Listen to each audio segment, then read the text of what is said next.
Hi guys, I'm your baby girl, Boss Babe. So for today's topic, usapan natin ngayon kung meron ka ng 5 signs na katangian kung ready ka na ba magnegosyo.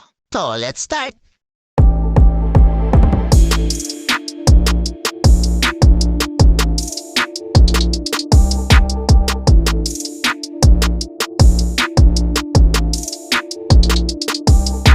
5 signs na ready ka na pumasok sa isang negosyo kapag meron ka ng sumusunod na ito.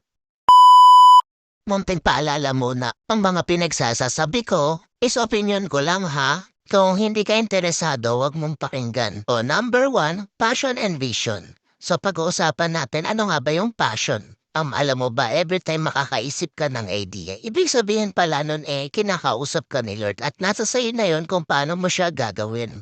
Vision naman is, dapat hindi ka lang sa una may plano, but meron din the future. O paano mo mapapalaki yung negosyo mo in the future?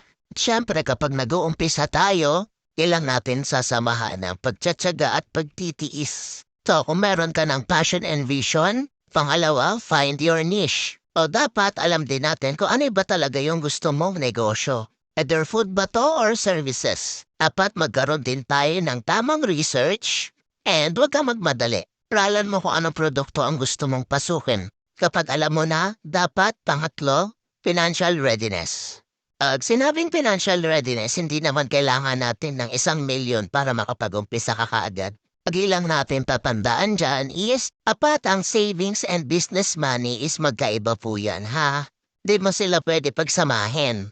Yon, let's say may ipon kang 15,000 na nasa savings mo. Kapag nilagay mo na siya sa business money, di mo na siya matatawag na ipon mo.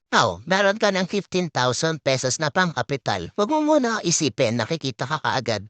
Dahil nasa trial and error ka pa. Alam naman natin sa pagnenegosyo, doon na kapag nag-uumpisa ka, hindi ka naman kikita agad At yung income natin is magdedepende kung gaano ka kagaling magbenta. Now, meron ka ng gustong produkto, no? Kung hindi mo siya i-all out, eding mag-umpisa ka muna sa 3,000 worth of products. Kung magkamali ka man, may pang-backup ka pa, no?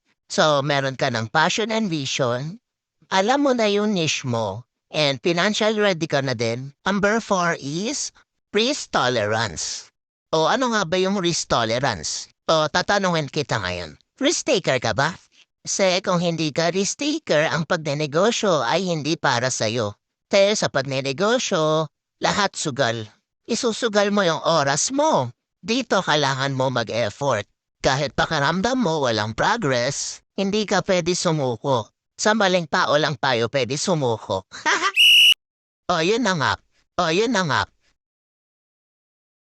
Apat buo yung loob mo sa mga ganyang eksena. Kasi hindi mo talaga yan maiiwasan. Ikang umiyak, pwede kang mapagod, pero wag na wag kang susuko.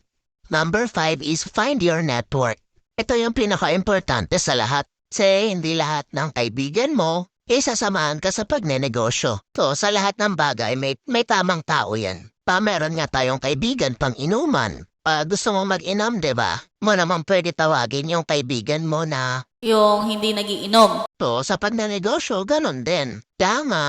Kailangan ng produkto mo or may interested, yan lalapitan mo. So don't waste your time sa mga taong hindi interested sa ino-offer mo. Ito talaga yung natutunan ko sa pagnenegosyo. Dapat lagi kang sasama ng negosyanteng magaling. Benta. Kasi dito sa mga taong to, Ito ka matututo. at marami kang matututunan. So ngayon mga kapatid, alam mo na kung anong mga signs kung ready ka na magnegosyo? At naniniwala ako sa iyo na kaya mo. Wala lang aasenso din tayo. This is me, your baby girl, Boss Babe. Partner mo sa kalungkutan, sa negosyo. At lagi mong tatandaan, bawat problema meron tayong solusyon.